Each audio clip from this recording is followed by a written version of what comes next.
continue to look at being truly free in 2023, because it rhymes, but also very important. And we've seen we first of all need to be free from the penalty of sin. The sin that weighs on us, that is on all of us who are born in sin, who choose to sin. That sin and the penalty for that sin, which is eternal condemnation, is over all of us. How can we get that burden off of us? Well, there's only one way. You must go to the cross.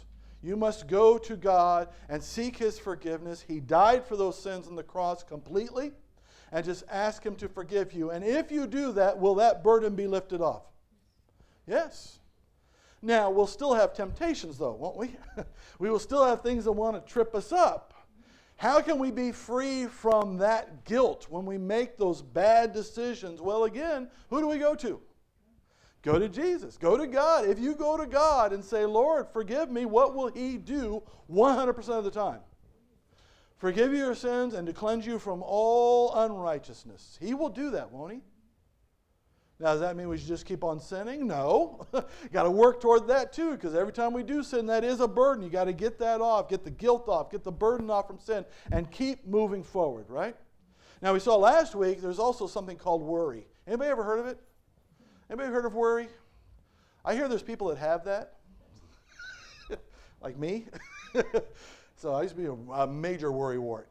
So I'm getting better. I'm a recovering worrywart. But yeah, the worries of life, I mean, they can weigh on us, can't they? They can be a burden. They can keep us up at night. They can constantly be our companion, and that's not good. That's not what God intended, is it? So, again, who can we go to to be lifted off that burden of worry? Go to God. Go to His Word. Go to His promises. Remember that He is there for us every step of the way. He is the Good Shepherd watching over us. And even if we walk through the valley of the shadow of death, who is there with us? He is with us. Do we have anything really to worry about? He will take care of us, won't He? That is His promise. And does God always keep His promises? Does He have the power to keep His promises? Can anybody stop Him from keeping His promises? No, He is there for us. So we can get rid of the worry. And then today we have the ugly cousin of worry, fear. Fear is that step beyond, isn't it? How many like to be scared every once in a while? Maybe a scary movie or a haunted house or something like that. A little fright, a little jump, a little, get your blood flowing. It's kind of exciting, kind of fun. That's not this. This is that terror, that fear, that thing that is down in the pit of your stomach. You just like sit there. It takes away your peace. Can even go so far as to take away your hope. It can even take away your faith. It can take away even your strength. When you just feel like there's nothing good that can happen. And you have fear about the future, fear about what's going on in the world, what's going on in your life, what the future may hold, and all those things, and they can pile up on you. And the worst part of it is, fear can actually separate you from God. Because you start sitting there saying, how can I solve this? How can I fix this? This fear is overwhelming. How can I do this? What's the problem with every one of those sentences? What can I do? How can I fix it? How can I do this? How can I deal with this? And when we do that, that then separates us from who? And we see this throughout the Bible, where fear caused people to turn from God into the ways of the world, to their own ideas, to their own ways. And does that fix the problem, people? No, it does not. Just like all the other things, we are only free when we turn to God. And as we have these fears, we're going to do the 4 F's of fear today. And we're going to see how God makes it very clear that we can be free from this kind of fear. Now, I'll warn you, the world's not going to give up on it. The world loves fear. They love fear because fear gives them power. Fear gives them a way to sell you something. Fear is a way for them to take control. The world loves fear. God says what? What does God say? Let's go to Isaiah 41. One of my favorite verses in the Bible. Let's go to Isaiah 41, verse 10.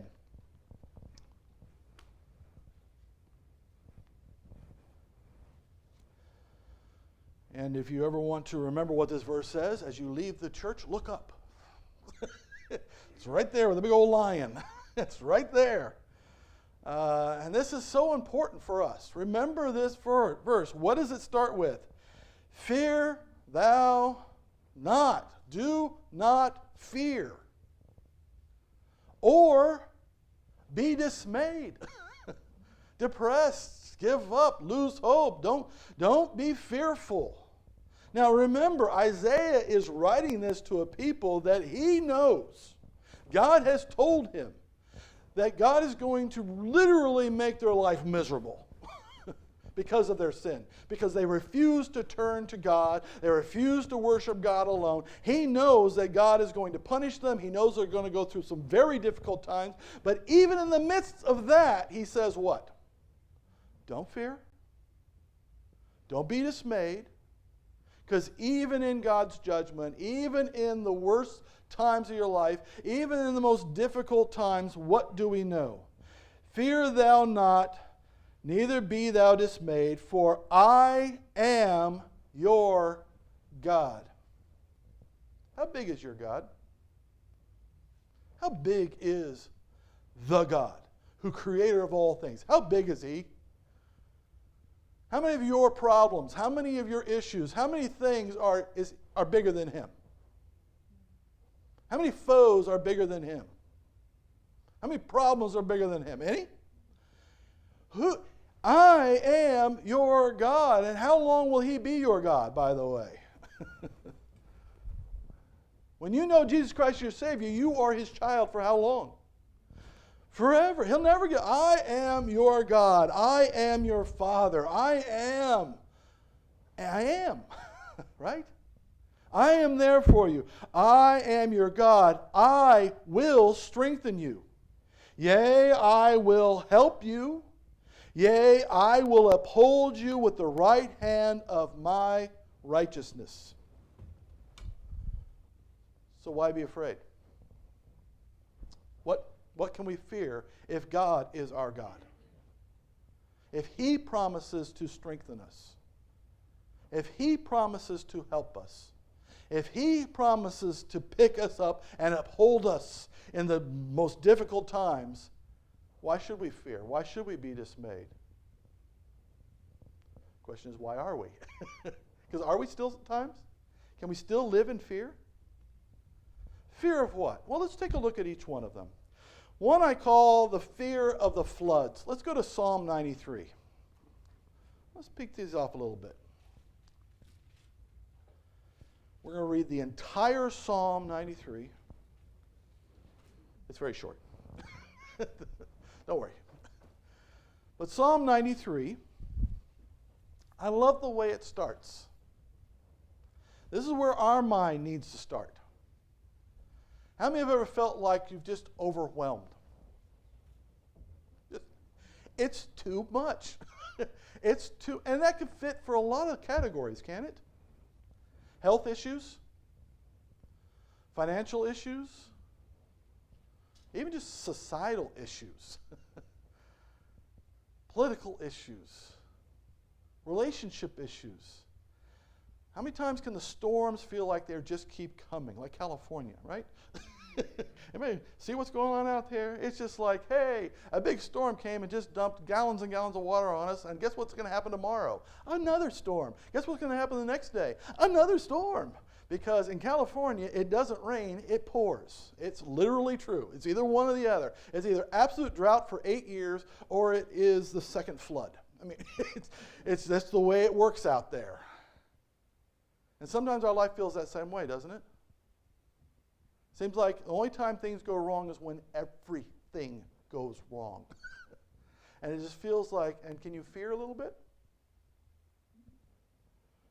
But how does the writer of this psalm start?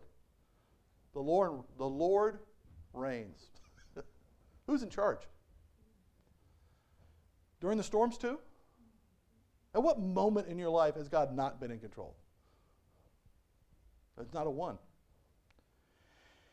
He is clothed with majesty. The Lord is clothed with strength, wherewith he hath girded himself. The world also is established, that it cannot be moved. He is the creator of the universe. He's the creator of all things. He's the creator of you. He is God Almighty. He reigns and is in absolute control. Is that a good place to start? Thy throne, O God, is established of old. Thou art from everlasting. He always has been, always will be, and has always been and always will be in control. But what's going on in this guy's life? The floods have lifted up, O Lord. The floods have lifted up their voice. The floods lift up their waves. Ever felt like that? Stick whatever you want in there for the floods. Whatever kind of flood it is, it just feels like it just keeps coming, and the water level is coming up, and it just keeps coming up, and the waves are cresting over the top, and you just feel like you can't go on. But what does he say in verse 4? As he looks at those waves, he remembers.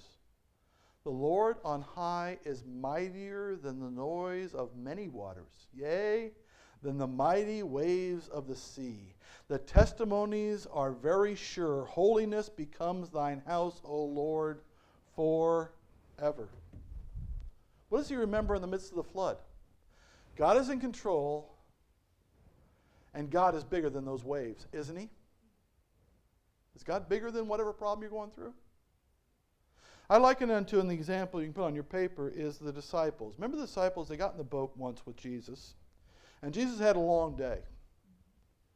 And when you've had a long day and you're just exhausted, what do?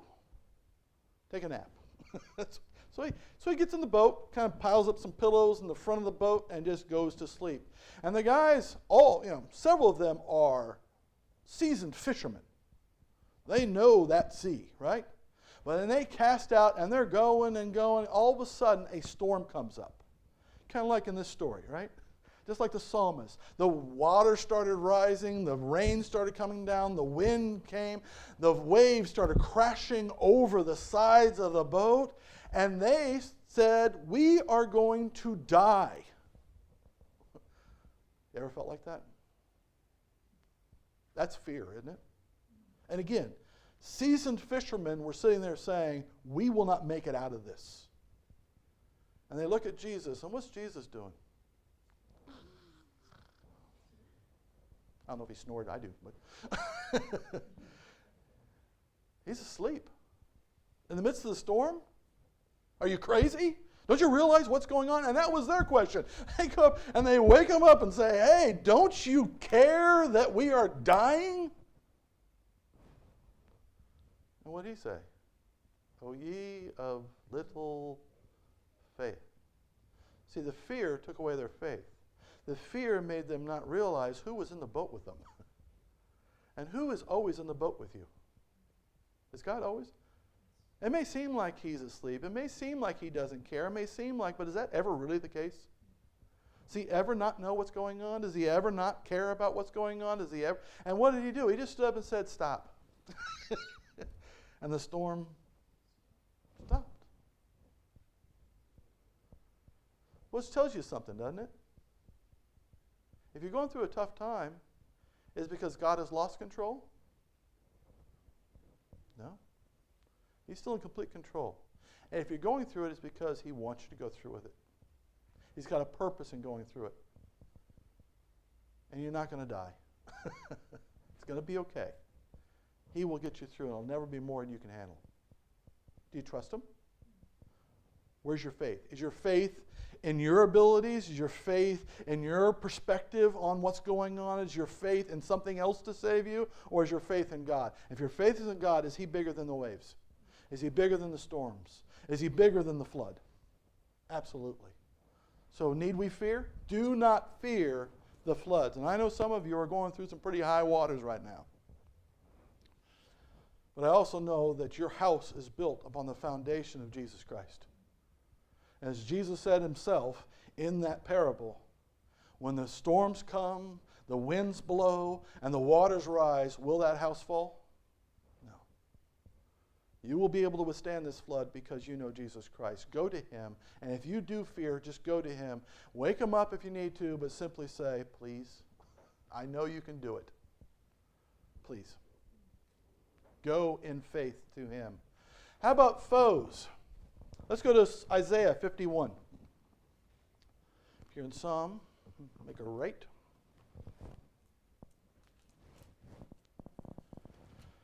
Are there a lot of enemies out there? Yeah. Floods are more just situations of life. But so there are actually people out there that maybe want to harm you, may want to make your life miserable. In fact, there's a lot of focus on that, right? Out there in the society, is there a war going on? Is there fights going on? Is there fights for the soul of people? Yeah, there's a lot of foes out there. And they may want to do you harm. They may want to do the truth harm. They may be opposed to God. These are difficult times, aren't they? And sometimes we can act out of fear. What does fear make you do? By the way, to me, fear when it comes to this category makes you do the one thing you should never do, and that's hate. Doesn't it? One of my favorite Simpsons quotes, and I don't have very many because I don't watch the show very often, is, let us kill the thing we do not understand and therefore fear. It's a great statement because that's what we do. I don't understand it. It opposes me. I don't like it. Therefore, I fear it. And therefore, I hate it. Should we do that? But they're the foes. They're the foes of God. Let me ask you one question very carefully here. Does God hate them? I don't care what some morons have on signs. Does God hate his foes? Any of them? You know the answer, don't you? He died for every single one of them. He wants every one of them to be his children. He loves every single one of them without question. And what does he want us to do? What does the world want us to do? Oh, the world wants us to hate them, wants us to bash them, wants us to yell at them, wants us to scream at them, wants us to hurl lies at them because we're going to win this. What's wrong with that statement again? Who did I put into that statement again? Me. We will win this. We will defeat the foes. We will accomplish this. But is that? No. Fear makes us do that. But should we have that kind of fear of the foes? Let me ask you this question. You know the answer to this one too. Are they going to win? No. No. No. No. You might as well just be mad at some rock out there. You might as well just hate that rock because that rock may do something to you someday. It's not going to. It's not going to win. It's not going to take your house. It's not going to take your life. It's not going to take anything. It may trip you up on a little walk sometime, but don't hate the rock. Hi. No, don't hate people. That's fear talking. Are we supposed to have that kind of fear of the foes? Absolutely not. Let's go to Isaiah 51, verses 7 and 8. Hearken unto me, you that know righteousness, the people in whose heart is my law. Fear you not the reproach of men, neither be you afraid of their revilings. You who know the truth, who know God, who know what is right, should you be afraid of those who don't? No. They don't know right. They don't know good. They don't know God.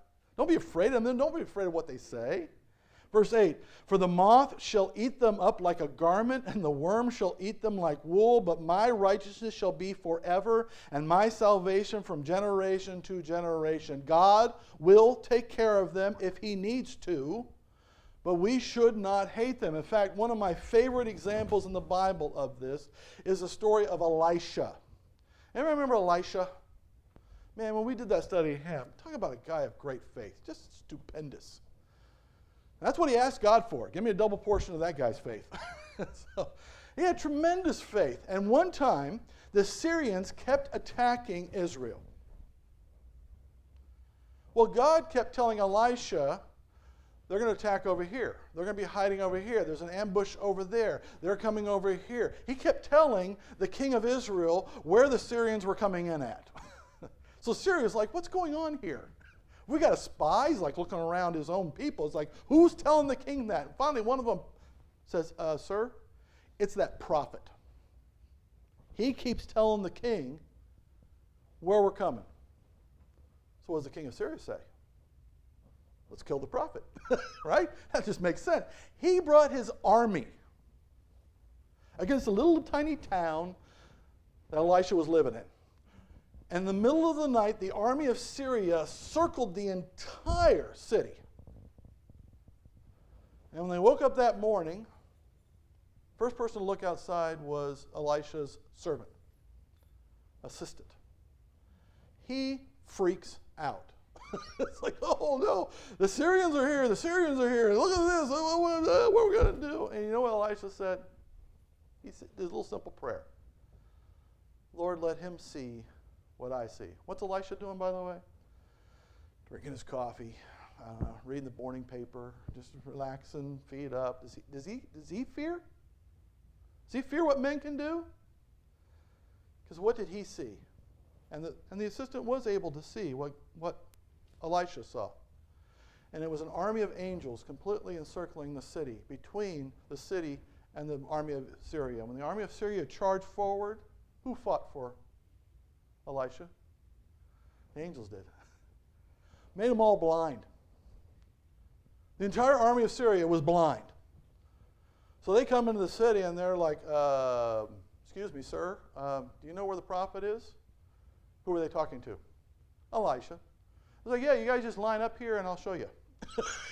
So he had the entire army line up and he marched them to Samaria, the capital, and took them right up to the king of Israel and said, here you go. They had a nice dinner and sent them home. And they never came back again.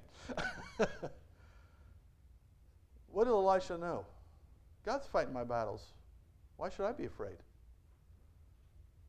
Why should I fight like they fight? Why should I hate like they hate? Why should I judge like they judge? Why should I do it when God's going to give the victory, isn't he?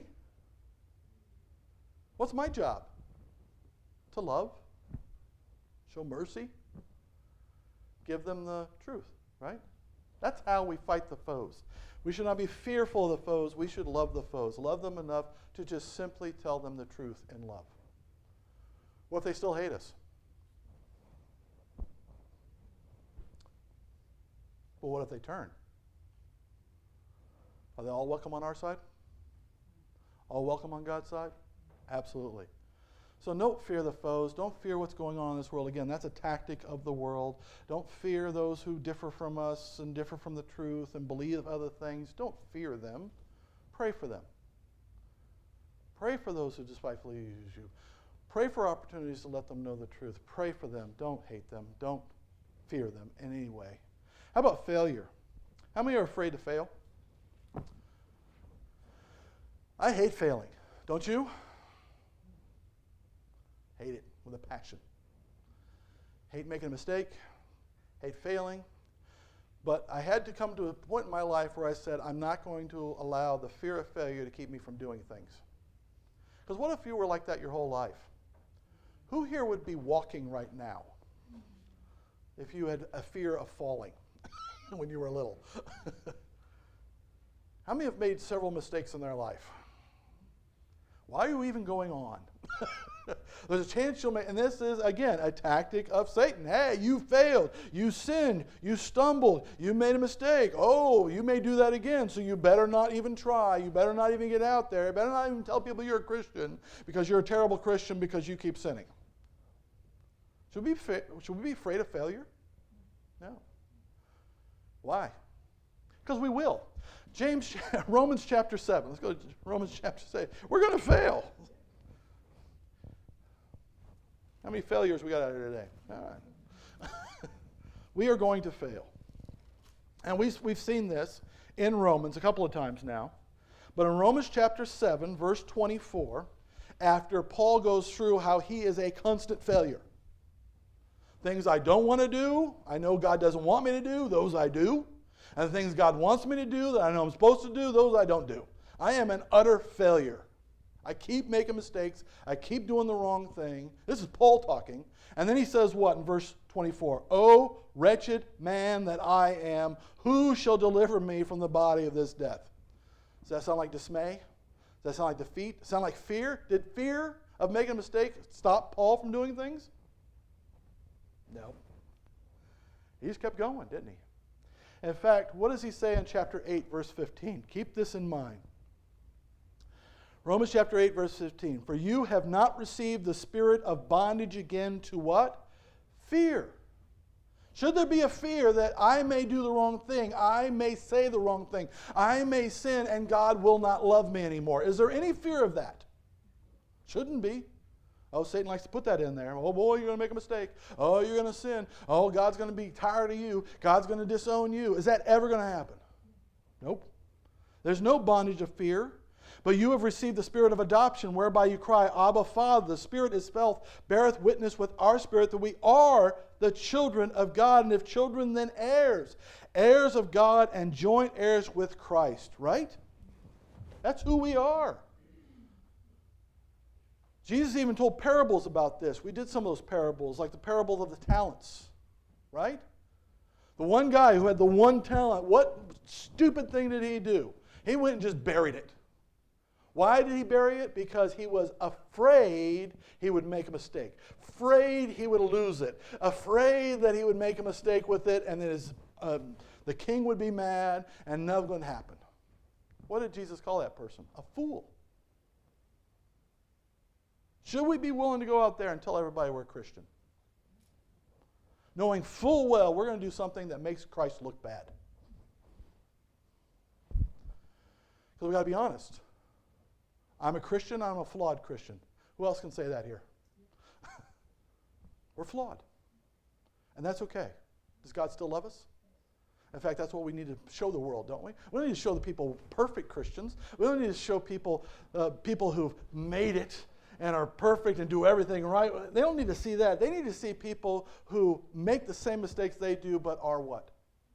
Loved and blessed because they have a relationship with God. Don't fear failure. In fact, one of the biggest failures in the Bible is a guy by the name of Peter. You remember Peter? How big a failure? Let me put it this way. Jesus told him he would fail.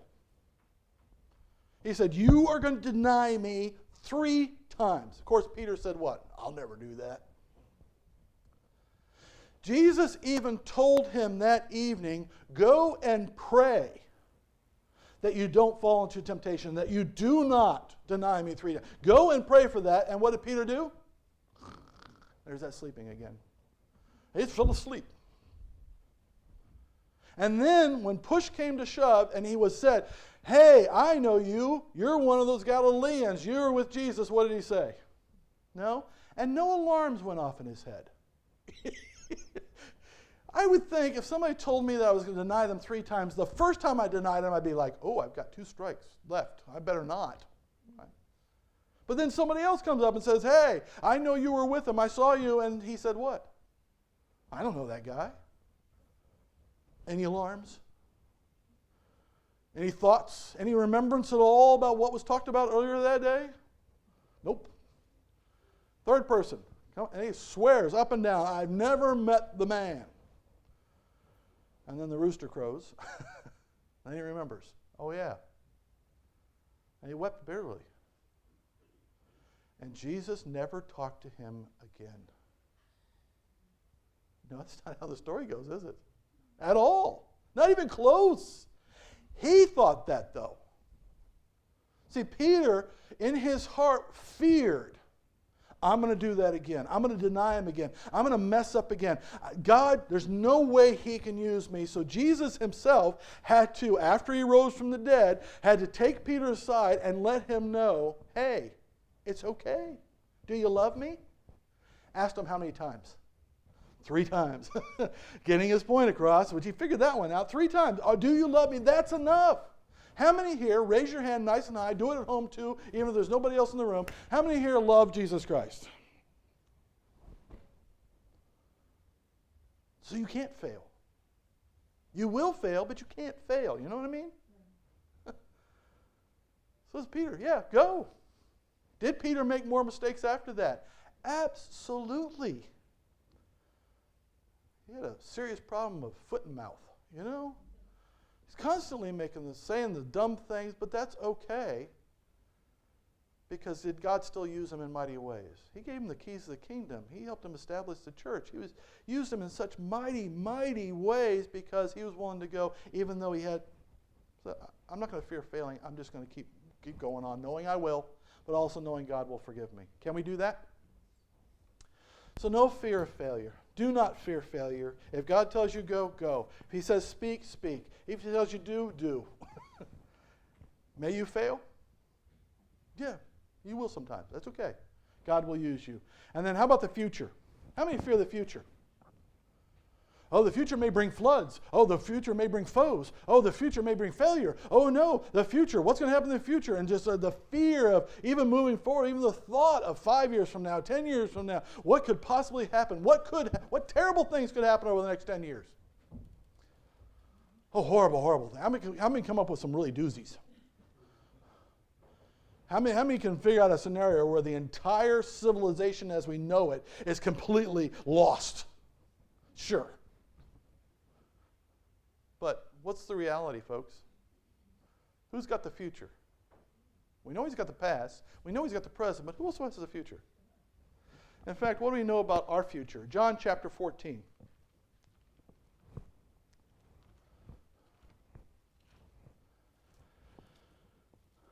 John chapter 14. And this is as Jesus is preparing to go to the cross. He's had the Last Supper with his disciples. Judas is already off. He's already gone to betray him. Jesus knows what his future is. He's going to sweat blood over that future. But he's not fearing it. What about our future? Chapter 14, verse 1. Let not your heart be troubled. Don't fear about what's going to happen next. You believe in God, believe also in me. How many believe in God? In my Father's house are many mansions. If it were not so, I would have told you. I go to prepare a place for you. And if I go and prepare a place for you, I will come again and receive you unto myself, that where I am, there you may be also. And the way you know, where I'm going and where I am, you know. You know, right? You know. You know this. How many know what your future is? How many know you're going to be in heaven with him? How many know you're going to be in the new heaven and new earth with him? How many know you're saved? That's what your future is. But in the meantime, that's the problem, right? It's like, wait a minute, I'm not there yet. Jesus hasn't come yet. What do I do between now and when Jesus comes? What do I do between now and the grave? What do I do? It's terrible, terrible things can happen. You know what Jesus said right after that? Terrible, terrible things are going to happen.